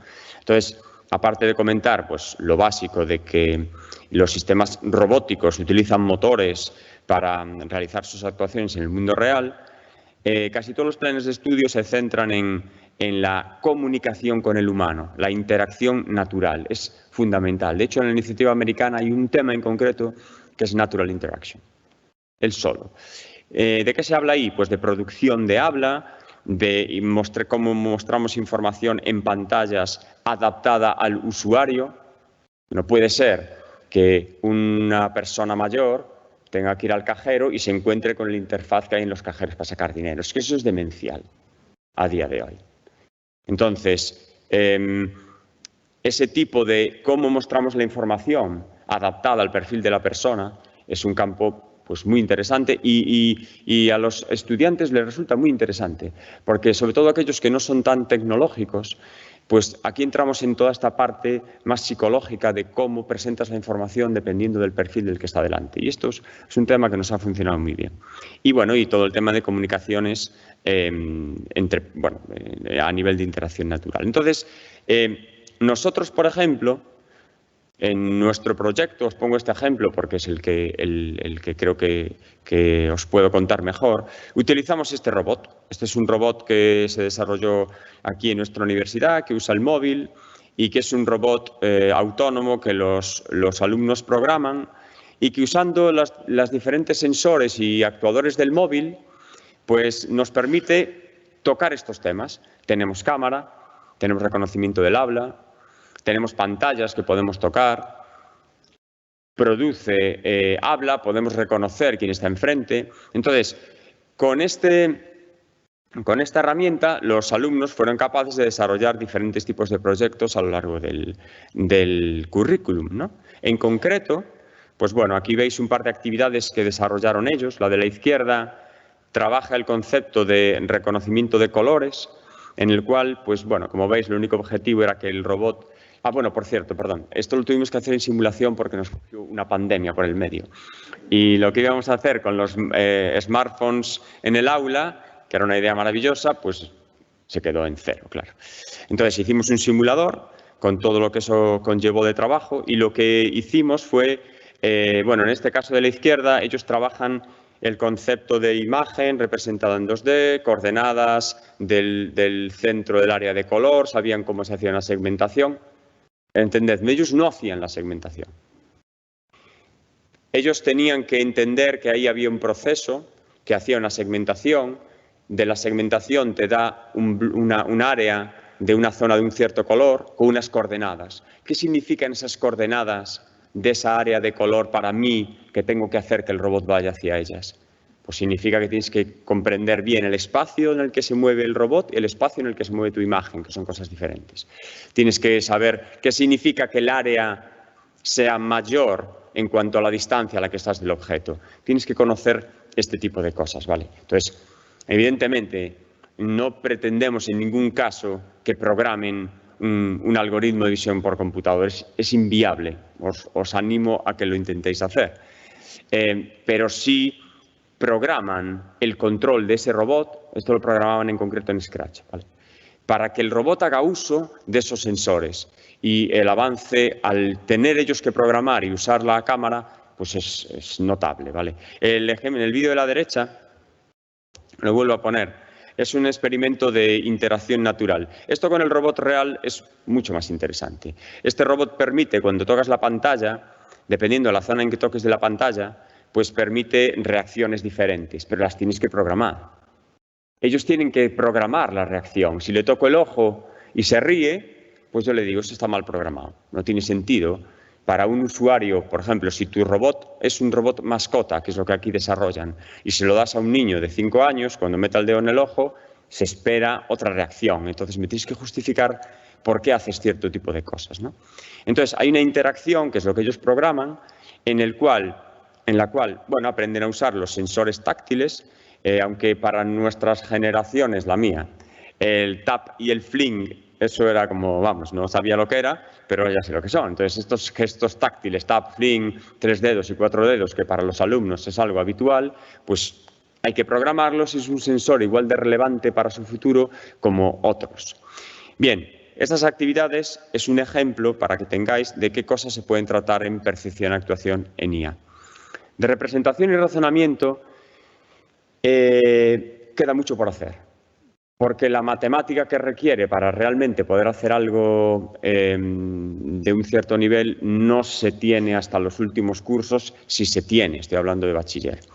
Pero bueno, nosotros hemos trabajado hemos introducido los conceptos básicos de lo que es la codificación simbólica y subsimbólica y qué significa la representación del conocimiento desde un punto de vista teórico y ahora veréis desde un par de actividades sencillas, ¿vale? Y sobre todo hemos trabajado con mapas y grafos. De hecho, una de las profesoras que colaboraba con nosotros en primero de bachiller, pues bueno, ella había hecho no recuerdo si su tesis en el tema de grafos y le interesaba muchísimo. ¿Cómo que no se pueden dar grafos en bachiller? Entonces decidió que daban grafos en bachiller, cosa que no está en el plan de estudios, pero lo que quiero decir es que respondieron bien los alumnos, una cosa sencilla, y lo pudimos hacer, ¿no? Entonces, por ejemplo, una cosa que trabajamos con ellos en la parte de representación y razonamiento fueron los árboles de decisión y comprendieron la codificación, la diferencia entre lo hacíamos simbólico y subsimbólico, ¿vale? Y comprendían fácilmente la diferencia entre una cosa y otra. Y esto se puede quedar en el papel o, como hicimos nosotros, tuvieron que hacer un programa para el móvil utilizando App Inventor, en el cual ellos desarrollaban un árbol de decisión sencillo. Esto es un ejemplo muy sencillo, ¿vale? Se puede desarrollar lo complicado que queráis. Ellos hacían la aplicación que veis a la izquierda, en la cual, pues bueno, es un pequeño árbol de decisión. No sé si conocéis el juego el Akinator, pero el Akinator es la versión ultra pro de lo que yo os pongo aquí, evidentemente, ¿no? Pero ellos lo ven, lo entienden, se les explica, oye, esto se genera automáticamente, el proceso que está detrás, pero el concepto de fondo es muy similar, ¿no? Y, bueno, ellos desarrollan esa aplicación en App Inventor, cada uno hace el árbol de decisión que considera, y hay esa relación entre la representación en mi cabeza, la representación del conocimiento y el grafo que genero y cómo lo programo. Hicimos un segundo, un poquito más avanzado, que es esta otra aplicación para el móvil. Esta aplicación para el móvil tenía una utilidad práctica real y llevó unos cuantos meses hacerla. Se hace con App Inventor. Lo que se supone que el objetivo final de la aplicación es que te va guiando con imágenes en primera persona, como podéis ver ahora, dentro de un edificio, pues te dice, ahora sube las escaleras, ahora gira a la derecha, ahora entra, ahora sube, rapino, ahora va. Bien. ¿Qué hay internamente detrás de esa aplicación? La aplicación la programaron ellos. Pues lo que hay es un mapa en 2D que lo tuvieron que pasar a un grafo, es un grafo en este caso muy sencillo, y añadimos la parte del razonamiento probabilístico, que pues, fue lo más interesante de todo. Entonces ellos durante un tiempo estuvieron calculando, midiendo el tiempo que les llevaba ir de un punto a otro por las diferentes rutas, en situaciones donde no había nadie en el centro o en situaciones de congestión, por ejemplo, en un recreo o en una hora de salida. Eso se mide, hicieron a partir de ahí, de ese cálculo empírico, el cálculo de los tiempos y sacaron unas probabilidades. Y entonces su grafo contempla ahora la probabilidad de congestión. Por tanto, dependiendo de la hora del día, su aplicación te puede mandar por una ruta o por otra. Entonces, la aplicación es muy importante, la aplicación fue fundamental. Si hubiésemos parado aquí y hubiésemos dejado esto como el objetivo, pues habrían aprendido a hacer seguramente probabilidades condicionadas, es sencillo. Pero cuando lo tuvieron que pasar al real y se dieron cuenta de que tenían que hacer que esto fuese ágil, útil, que la información que se muestra valga para que la lea cualquiera, que no me puede mostrar las cosas a la velocidad que yo quiera, sino que hay que ir esperando, hay que esperar a dónde llega la persona, ha leído el código QR, no lo ha leído.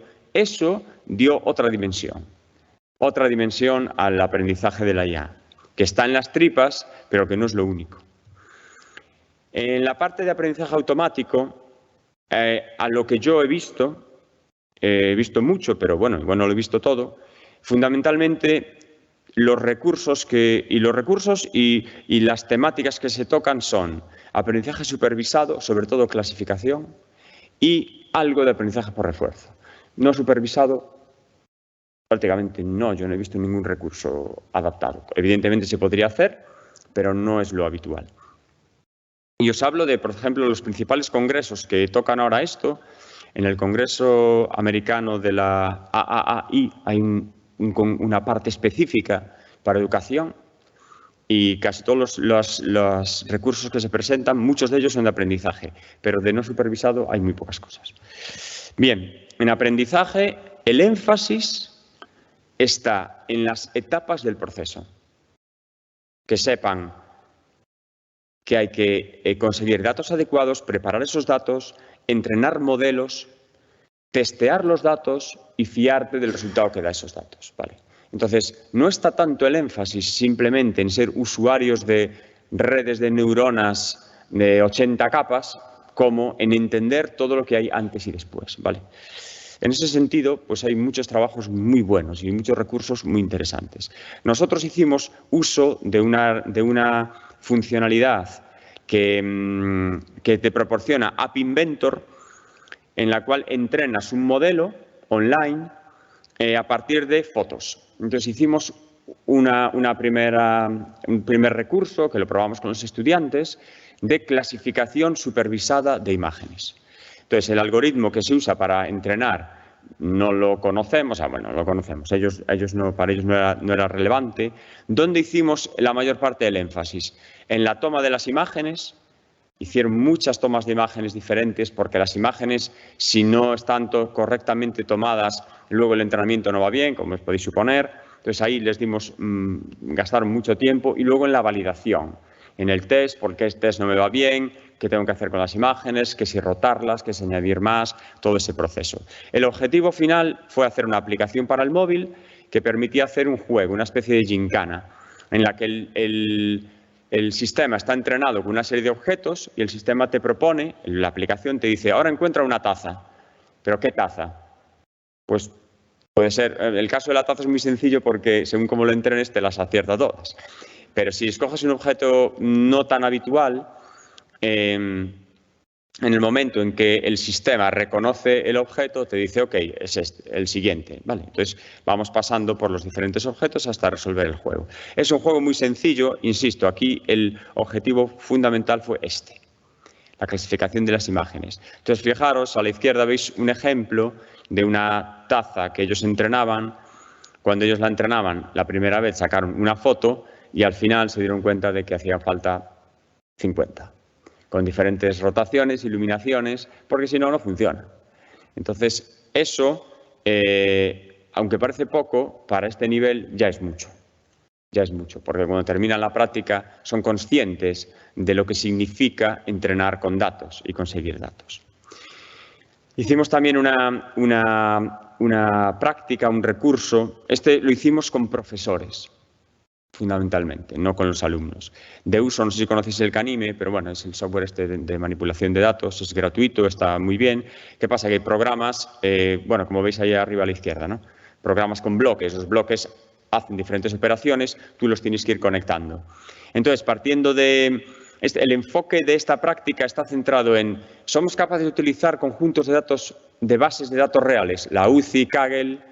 Entonces, se descargan los datos de ahí, esos datos los introducen en Canime, entrenan un modelo, puede ser un SVM, puede ser una red de neuronas, puede ser lo que queráis. No tienen infinitos modelos Canime, porque no es un software de Machine Learning, pero tiene bastantes, y sobre todo el procesado de los datos. Te permite ver si faltan datos, si los datos están bien normalizados, si no están bien normalizados. Te permite analizar a posteriori si generaliza bien, si no, si hay suficientes datos de entrenamiento, de test. Entonces, en muy poco tiempo somos capaces de hacer un entrenamiento de datos reales y, bueno, sin tener que profundizar excesivamente en la programación, pero sí teniendo que programar, porque el flujo lo generan los alumnos o, en este caso, los profesores. Y, bueno, nosotros también resolvimos con los alumnos una pequeña práctica de Q-Learning, de aprendizaje por refuerzo, en el entorno de simulación que os decía antes, en el cual el robot tenía que aprender a recorrer ese entorno sin chocar con las paredes. Era muy sencillo, pero aunque fuera muy sencillo, lo ven.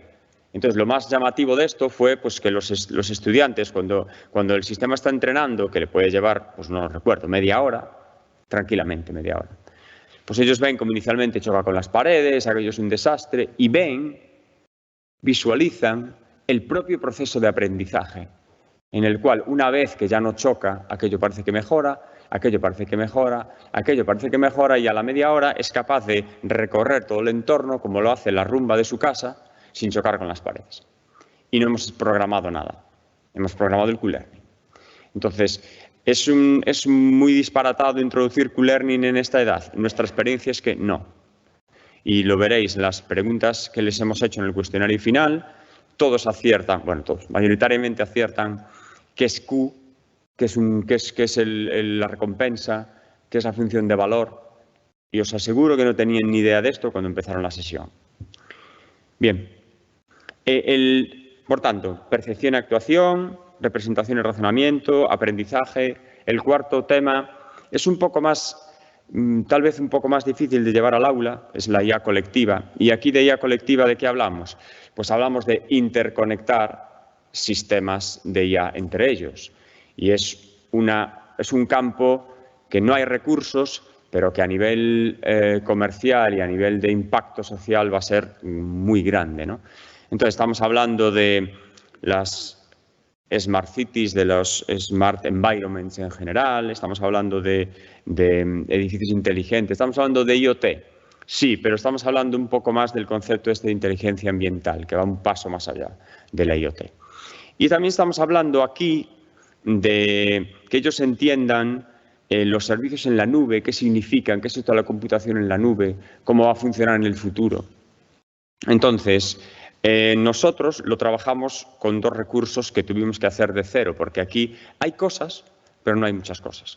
En el juego del móvil que os decía antes, esta gincana, le añadimos comunicación entre los móviles, que es algo que App Inventor te lo permite hacer de manera bastante sencilla. Es una comunicación centralizada, basada en una base de datos. No es excesivamente complejo, pero bueno, para ellos fue muy interesante ver cómo de repente podían saber dónde estaba el otro grupo que también estaba jugando a la gincana, dónde estaban localizados y que ya habían encontrado dos objetos. Ostras, esto cambia mucho las dinámicas, por supuesto. Y el sistema que gestiona el juego, que es donde realmente está la parte de IA, te puede decir, ojo, que por aquella zona te están encontrando objetos, ¿qué haces aquí? No deberías moverte a aquella zona, no deberías... Entonces, esa parte de interacción con el usuario colectiva, de información colectiva, es lo único que trabajamos aquí. Y bueno, no hace tanto, hace como 3 meses, hicimos un segundo recurso basado en un software que se llama... bueno, ya me saldrá. ¿Cómo se llama? Home Assistant, perdón. El Home Assistant, que es un framework para el desarrollo de aplicaciones de IoT open source y que nos permite conectar sensores múltiples, baratos. O sea, los compramos en IKEA. El 80% de lo que usamos lo compramos en IKEA y eran de 6 euros, 8 euros. Entonces los conecta o bien por Wi-Fi o, bueno, hay diferentes tecnologías. Entonces, ¿qué se trató de hacer aquí? Pues lo que se trató de hacer aquí, esta es la pantalla que te genera este software, pues en un aula hacer una pequeña automatización. Ellos la programaban. Aquí he de decir que se nos fue un poco la mano, lo queríamos haber hecho en Scratch, no nos dio tiempo, y lo tuvieron que programar en Python. Entonces, aquellos que tenían una formación un poquito más de programación lo llevaron bien y los otros 25 miraban cómo programaban. Porque, bueno, no es que haga falta un nivel muy grande, pero sí que es verdad que estos son servicios asíncronos, entonces hay que programar un poquito. Se les da bastante mascado, pero esto requeriría hacer esa interfaz hacia un lenguaje de programación tipo Scratch, que ya hay gente que lo hace. Lo que pasa es que a nosotros no nos dio tiempo integrarlo en Home Assistant. Entonces, la idea ¿cuál era? Generar una automatización que hiciese lo siguiente en el aula. Tenemos un sensor de CO2, tenemos un ventilador, tenemos luces y tenemos un robot. Entonces, el concepto es el siguiente. Los alumnos lo que tenían que hacer era, a medida que el nivel de CO2 iba pasando por las 3 escalas que se supone que hay, que no nos las inventamos nosotros, que están ahí, que son 1000 partes por millón, 2000 y más de 2000. Entonces, hasta el primer nivel no ocurría nada. En el segundo nivel se encendía el ventilador automáticamente y había un warning que decía, ojo, el nivel de CO2 está aumentando, abrid ventanas. Y en el nivel tercero, todos fuera. Pánico. Entonces, lo que hacía el robot era, el robot salía del aula, ellos iban detrás, ellos se quedaban fuera y el robot detectaba cuando el nivel había bajado y los volvía a meter, ¿no? Entonces, ¿por qué hicimos eso? Pues porque nos interesa en este enfoque de inteligencia ambiental que ellos se den cuenta de que los sistemas se interconectan entre ellos, no es necesario que el humano lo esté viendo. Entonces, en este experimento nos llevó, bueno, 3 sesiones hacerlo, de 2 horas aproximadamente. Creo que quedó bastante claro la potencialidad que puede tener pequeñas automatizaciones. Y otra cosa que nos sorprendió es que muchos de ellos ya las tenían en casa a través del Google Home o del Apple Home. Tampoco queremos ser más originales de lo que realmente fuimos, pero sí que es verdad que nunca habían programado una lógica detrás, porque eso lo que te deja hacer son 3 o 4 cosas muy sencillas. Bien, ya para ir terminando, el impacto de la IA. Bueno, este es el quinto gran tema y en muchos planes de estudios es el primero.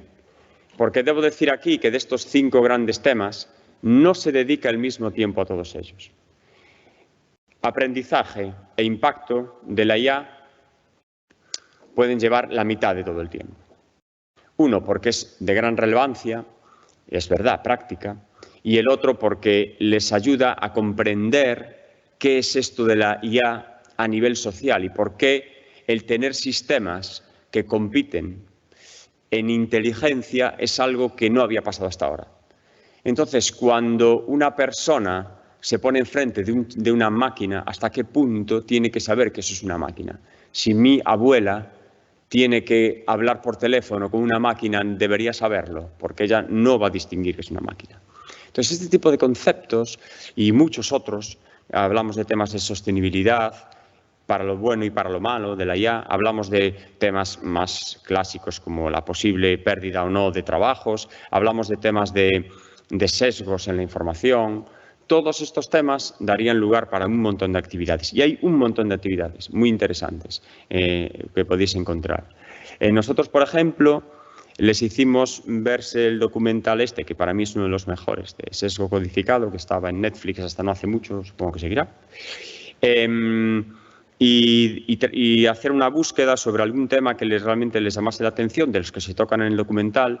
Y ellos prepararon las 2 infografías, bueno, prepararon muchas más, simplemente puse ahí un par de infografías de las que nos tuvieron que presentar y que las llevamos a un congreso. Bueno, unas jornadas de innovación educativa, ¿no? Una estaba centrada en los temas de género y lo hicieron un grupo de chicas. La verdad es que nos resultó bastante interesante. Ellas, por ejemplo, indagaron un poco más y dijeron que gran parte de los programas que hoy en día se están utilizando para tomar decisiones están hechos por hombres de 30 o 40 años, que son los que estudiaron en su día y hoy están trabajando.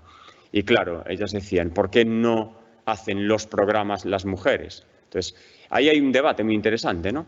El programa es algo neutral. ¿Por qué va a haber un sesgo? Bueno, pues hay estudios que demuestran que sí lo hay. Lo hay en la programación, que es algo muy curioso, pero lo hay.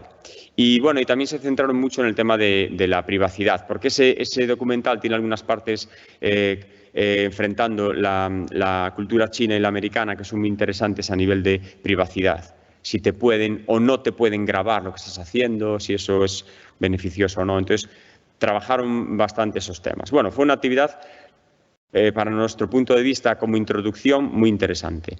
Y otra, por ejemplo, relativa a los Objetivos de Desarrollo Sostenible de la ONU, pues no sé si lo sabéis, pero en esa página tienen conjuntos de datos accesibles de muchísimos problemas que se podrían beneficiar bueno, fundamentalmente de modelos de aprendizaje que automaticen hagan ciertas predicciones en temas que tienen que ver con sostenibilidad, sobre todo ambiental. Y bueno, pues les hicimos buscar conjuntos de datos, analizarlos, pensar un poco cómo creen que podrían trabajar y crear bueno, en ThinkLink, que es una aplicación bastante interesante, crear ahí una especie de vídeo interactivo en el que iban contando cómo podría la IA beneficiar en esos aspectos, ¿no? Solo son 2 ejemplos de 2 actividades que hemos hecho. De esto se os pueden ocurrir 50.000, pero funcionan muy bien y son actividades que también apartan un poco al alumno de estar siempre con la programación.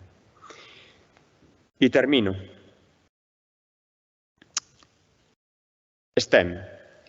Desde nuestra perspectiva, el enfoque que hemos seguido en este proyecto nos ha resultado muy interesante. 100%, bueno, no sé si 100%, pero altamente integrado con diferentes materias. Los alumnos estaban todo el rato necesitando conceptos de muchas otras asignaturas, de las lenguas también, porque cuando estaban haciendo toda la parte de interacción natural tenían que tirar mucho de toda esa parte.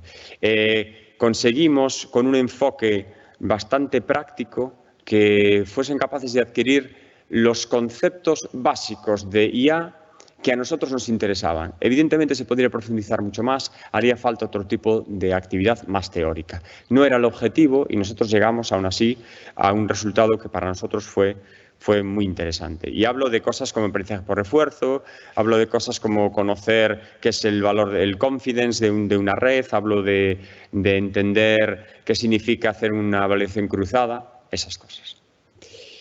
Bueno, no voy a pararme mucho. Los resultados en nuestro caso de inicio de proyecto a final de proyecto fueron muy interesantes.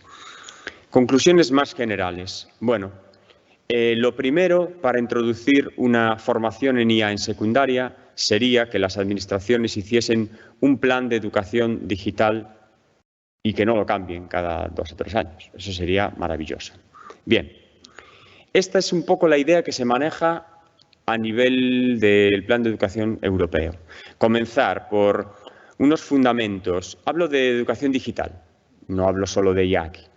En primaria, sobre pensamiento computacional, no tienen que ser actividades con ordenador. Hay miles de recursos y muy interesantes para alumnos de primaria, para que aprendan pensamiento computacional, qué es un algoritmo, cómo es el razonamiento, muy interesantes. Ya en secundaria, o bien a modo de asignaturas independientes o bien integrado en otras materias, ya sí deberían empezar a programar, deberían tener una base informática de una vez seria y firme y deberían verlo de una manera integrada con otras asignaturas. De tal manera que aquellos estudiantes que estén interesados en una parte más técnica, tanto en la formación profesional como en el bachillerato, puedan tener asignaturas específicas de IA, como la que nosotros propusimos en este proyecto o otras equivalentes.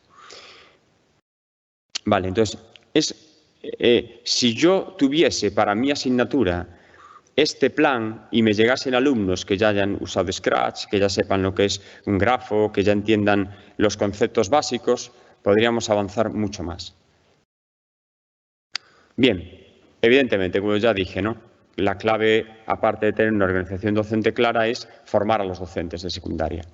Y en eso, pues supongo que a vosotros también os podrá ocurrir. A mí me ocurre que los centros de formación de profesorado de secundaria, pues nos llaman para ir a dar formación en este sentido. Esto va a empezar cada vez más, porque hace falta formar a esos profesores, ¿vale? Y es algo que no puedes esperar a que los profesores vengan formados porque va a pasar mucho tiempo hasta que eso ocurra. Hay que generar material adaptado a los niveles y ahí es donde yo querría decir que os animo a ir hacia proyectos de innovación docente no solo entre universidades, sino de universidades con secundaria, porque no vamos a ganar sino ese matiz que da la educación secundaria para generar material que realmente sea valorable. Y ahora mismo hay muchas convocatorias específicas donde esta es una prioridad, porque es una prioridad hasta el año 27. Vale, entonces, bueno, nuestra experiencia ha sido positiva y es una cosa que me gustaría comentar. Y solo para que veáis ¿a qué me refiero? Con que, vale, pues yo hago un proyecto Erasmus Plus y eso en qué va a afectar al futuro de la sociedad. Pues del proyecto Erasmus Plus nuestro surgió una asignatura de libre configuración en toda Galicia. Por tanto, pues el material que nosotros estuvimos generando ahora tiene llegada a 10.000 alumnos. Pues hombre, algo hemos contribuido, aunque no fuese nuestra idea original, ¿vale? Lo que quiero decir con esto es que uno nunca sabe a dónde va a llegar el material que genera, pero cualquier avance que se haga en este ámbito yo creo que es muy positivo. Y yo con esto termino. Si tenéis cualquier consulta o duda, lo podemos hablar ahora en el café o lo que sea. Y nada, gracias por la atención.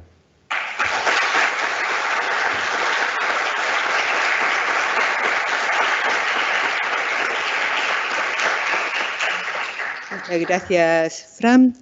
Y bueno, nos hemos quedado casi sin tiempo, quedan 8 minutos. Entonces, si hay una pregunta breve que pueda ser respondida con una respuesta breve, pues la hacemos aquí. Y si no, bueno, pues en el café Fran va a estar con nosotros y os puede contestar. ¿Alguien que se anime a hacer una pregunta breve? Sí. Vale.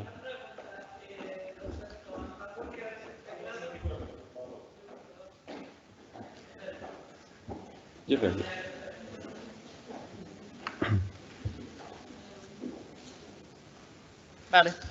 Vale, pues un poco trato de hacerla breve. Respecto al hardware que habéis utilizado, ¿habéis detectado problemas? Porque has mencionado que desarrollasteis un robot propio para estas prácticas. ¿Es necesario eso? ¿Es suficiente con las plataformas de robótica educativa que se suelen utilizar en secundaria? No, no es suficiente. Yo te diría que la tendencia debería ser, los centros educativos con los que nosotros hemos trabajado, muchos en España, estos del proyecto son algunos, pero en España hemos visto más y en Galicia muchos, poco a poco van actualizando los equipos, pero los equipos que tienen allí en el aula, tanto portátiles como no portátiles, pues están muy justos para poder utilizar, por ejemplo, un Canime y ya no te digo un simulador de robots en 3D, porque para eso hace falta otro hardware. Entonces, la clave, en nuestro caso y en otros, es tirar de los sistemas de ejecución en la nube. Entonces, eso, de alguna manera, nosotros desde la universidad tenemos acceso a ese tipo de herramientas. Entonces, una solución es, si tú tienes algo que sea muy costoso computacionalmente, porque tienen que ejecutar procesos, les dejas una cuenta en Google Colab, o algo similar, de tal manera que ellos acceden, ejecutan allí y no utilicen sus portátiles, porque si no es muy complicado. Eso es verdad, es muy complicado. De hecho, en una reunión en la Xunta de Galicia nos decían, bueno, podemos equipar los centros con mejores equipos. Yo no sé si esa es la solución o dar cuentas para que se puedan utilizar estos servicios en la nube, porque lo de equipar a los colegios es un gasto muy grande y también tiene una fecha de caducidad. Entonces, sí, te diría que el hardware puede ser, según lo que quieras hacer, puede ser un factor limitante. Vale, pues muchas gracias. Nada, gracias a ti. Muchas gracias. Bueno, como sí que ha sido breve, hay otra breve, igual de breve. Nelly.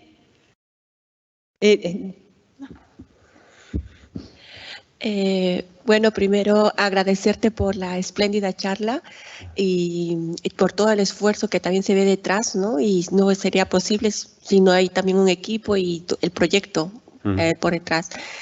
He oído de otros colegas el uso de Scratch como IDE facilita mucho a la hora del desarrollo de este tipo de productos inteligentes, porque es muy visual y gráfico, pero que con el tiempo pierden habilidades al no ver al tiempo de compilación el código fuente. Entonces, existe esa necesidad de desarrollar otro tipo de IDEs.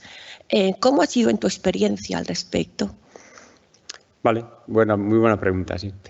Efectivamente, Scratch es una herramienta, en nuestra experiencia, muy buena para comenzar. Ayuda a estructurar el código, ya solo visualmente ver los pasos que sigue.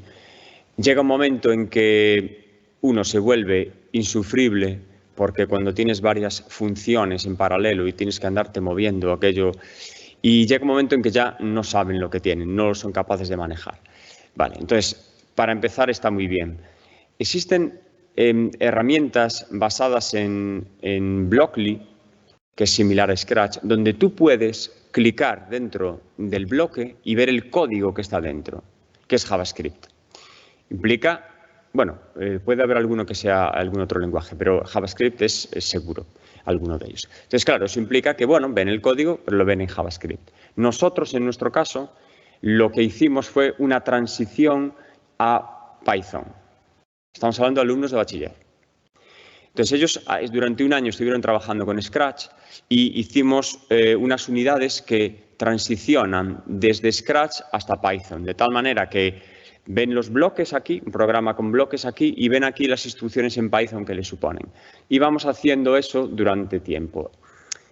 No tuvimos tiempo suficiente. Eso requeriría una formación previa, eso requeriría una asignatura casi dedicada para poder hacer eso. Pero yo creo que en el momento en que en nuestro caso lo que vimos fue en el momento en que ellos consiguieron un nivel mínimo de Python, no echaban en falta para nada el Scratch y comenzaron a programar. Vale.